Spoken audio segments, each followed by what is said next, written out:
Yung pagparada nyo rito, traffic violation na. Kung makikita mo ma'am, unattended siya, di ba?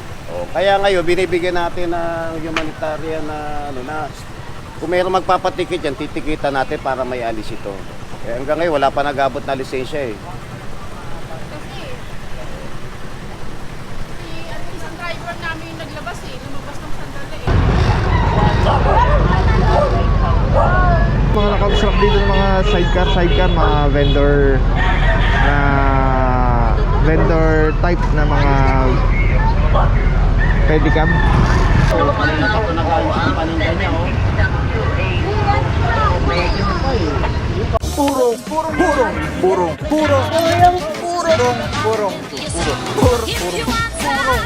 Pagmamahal, purong pagmamahal, purong pagmamahal.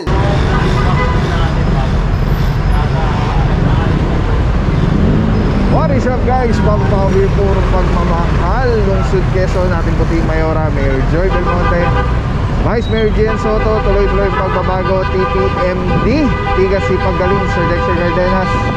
Okay, for today, di pa natin alam. At supposedly si Officer Ventera, kaya alam, kayo yata sa ibang operation. So, lahat naman, paikot-ikot yung pagiging team leader. So, but anyway, dito tayo ngayon sa Panay Avenue. Meron tayong reklamo na ulit mga puro. Well, lagi naman may reklamo. Kaya nag-ooperate ang tropa. Kaya kasama natin dito, Officer Romero, Officer Santa Cruz, Officer Johnson, yan, MMDA Seated 1, kasama rin natin. Officer de Guzman, Herance, and I'm not sure kung kasama si Officer Arsenal. Hindi pa natin alam kung saan yung specific target areas, pero parang narinig natin yung sa Barangay Obrero. Alright, araw natin mga puro, January 14, 2025. Yan, January 14, 2025. Ang bilis ang panahon, Pasko na ulit. Ang bilis eh. Kakabasko na, basko na naman. Alright, tapos tabay lang po. Ano pa rin po, clean operation against illegally parked vehicles. Alright, let's go guys. Puro magawahan.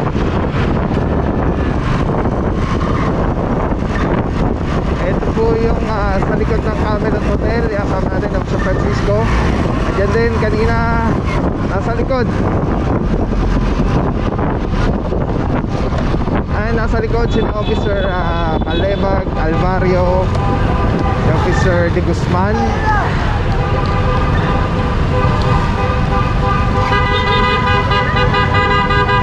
Si Officer Batilo. Ay, si Officer Batilo yata na ano rin, na doon sa kabilang operation.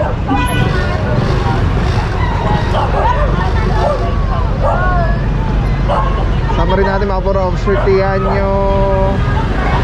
And sino pa ba? Ayan, mamaya kumplituin natin. Naalis na itong mga naka-obstruct dito ng mga sidecar, mga vendor type na mga pedicab.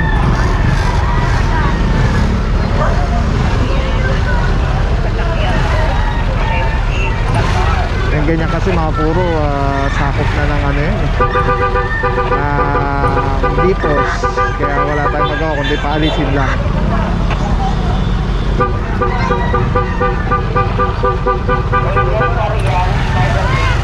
At yun na nga, lagi natin na-explain yan. Explain natin ulit para sa mga hindi pa aware. Ang jurisdiction lang ng team natin, ng TTMD, is yung may mga makina, yung mga rehistrado sa sakyan, yung motor vehicle.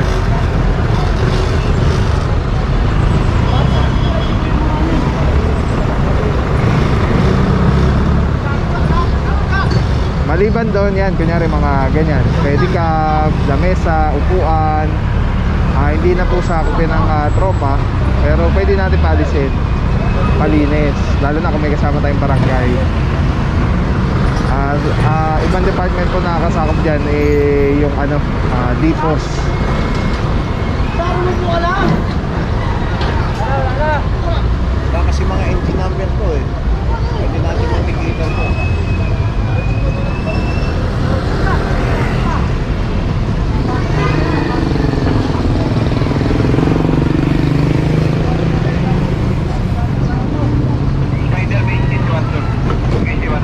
motor lang mga puro, natikita na lahat yan.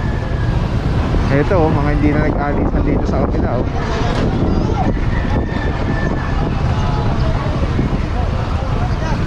Parang nananansya rin po kasi sila pag nakaalis na yung tropa, balikan na po ulit sila. Nakakalungkot hindi naman po natin pwede bantayan yan dito ng buong araw.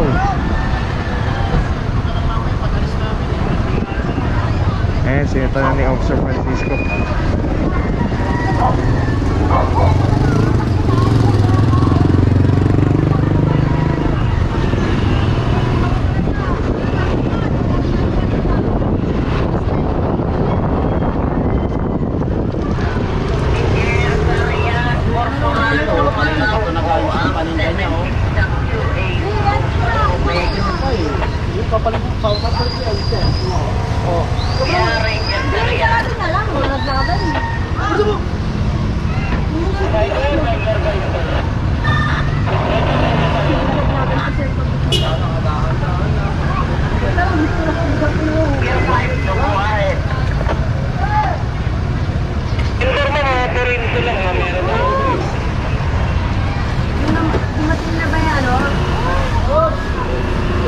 Alright mga puro, diretso tayo dun sa mga areas.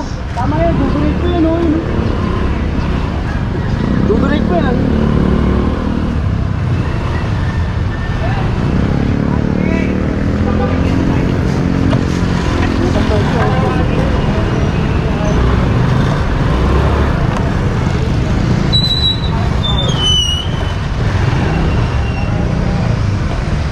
Boss pare!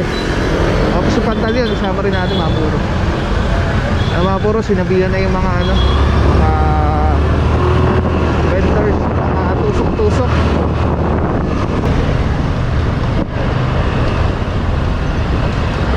Sama natin tow trucks, 1, 2, 3, 4, 5, 6, 7,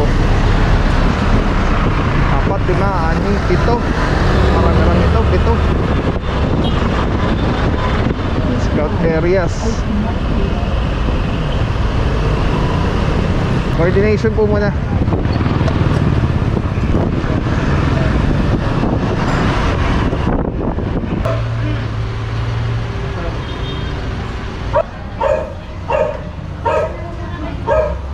Alright mga puro, ito na. Start na po ng clearing operation. Kasama na natin si EXO.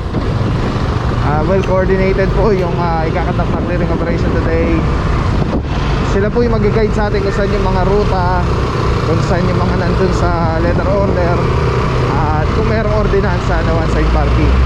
Ito mga puro, na operate na dati itong area na to May one side parking sila dito. At ito mukhang may isa dito na naabutan. Ay dalawa. Isang corner, itong Toyota, tapos isang ngayon bukod tangi na pick up.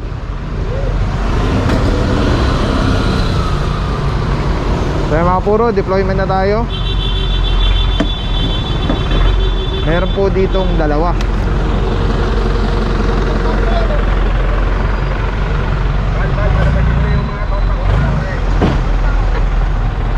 Lagi natin paalala mga puro, 6 meters away from the corner. Dapat laging free from obstruction. Dahil ano po yan, yung pwedeng maging blind spot sa turning vehicles.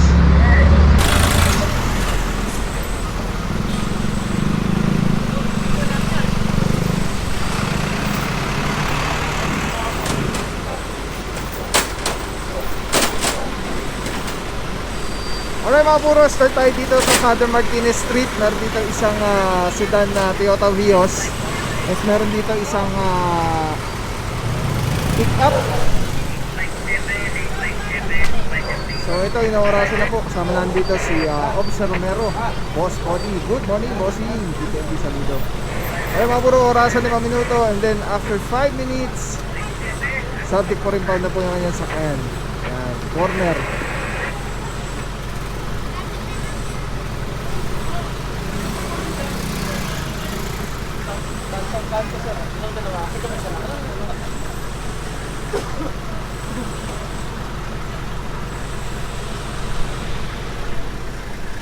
Silip tayo dito kung ano nangyayari dito sa pickup H100 shuttle. Tapos balik tayo ulit dito sa sedan.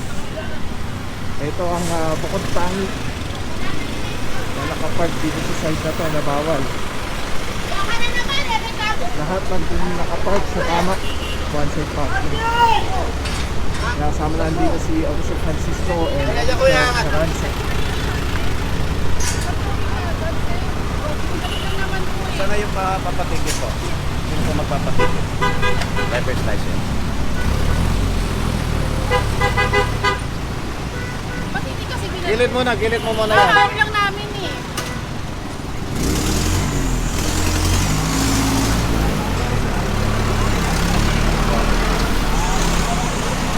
Or may mga nahuli pa doon na walang Kakalabas lang namin sir eh. Kasi nga inayos namin yung parking. Yung pagparada nyo rito, traffic violation na. Kung makikita mo ma'am, unattended siya, di ba? O, kaya ngayon, binibigyan natin ng humanitarian na, kung mayroong magpapatikit yan, titikitan natin para may alis ito. Eh, hanggang ngayon, wala pa nag-abot na lisensya eh. Kasi isang driver namin yung naglabas eh. Lumabas ng sandali eh. Yun na nga po yung pinapaliwanag ko sa inyo. Kung ano man po yung rason ninyo ma'am, nasa sa inyo na po yan. Basta yung sinasabi ko po, yung instructions natin. Opo. Kakalabas lang kasi nag-deliver yung isang Yung protocol natin po, yung sinasabi ko po sa inyo. Yung naglabas po niya, nasaan na siya? nag-deliver po kasi nga inayos yung parking eh. Nakamuha po eh. Hanggang ngayon, wala pa po yung lisensya ma'am ha.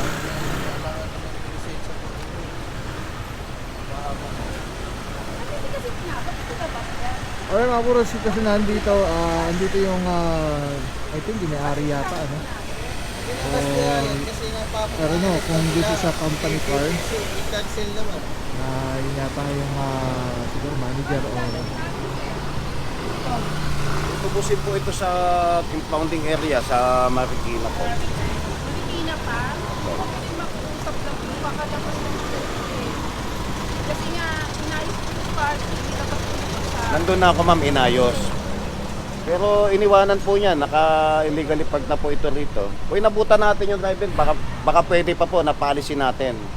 Okay, kaso wala po, nakita nyo. Patay yung makina. Paano kung kahit isang driver na lang po namin?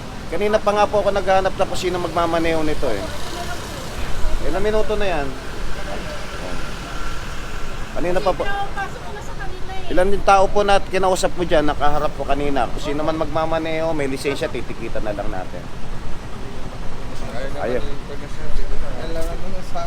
Ayaw nila pumayag kasi po ngayon, every traffic violation, equivalent to 1 point demerit na po yun. Iba, ayaw pumayag. Alright, yun mga bro, nalaman na natin. Titikita na lang pala ito, hinahanapan nila sa Francisco. Kasi yung magre-represent as driver at magtatanggal magmamaneho para tanggalin ito after makikita. Pero yun na nga, wala nga nag-represent ng driver's license. So tulad ng sabi ni Officer Francisco, tinanong na, ilang tao na yung tinanong. Tapos even yung tinuturo ni ma'am na magdadrive sana, hindi rin siya willing magpa-ticket. So yeah, subject for impound na po. Samantala dito naman, ito ilay na rin po ito. Kung 5 minutes yun, mas malamang 5 minutes na rin po ito. So diretso Tumana Marikina, and then after that doon na lang i-settle yung mga dapat i-settle. Pinaka the best kung yung, ay wala palang driver. Kung may sasama sana, kailangan lang ng ORC at lisensya para ma-release din po kagad yung mga kalansa. Okay mga puro, nag-advance yung tropa. Punta tayo doon, let's go rin po para makuha natin yan. Maraming salamat sa iyo, walang papapaw. So thank you so much sa walang sawang support, tiwala. Thank you sa Panginoon at ingat kayo palagi. God bless you, purong pagmamahal. Thank you so much. God bless.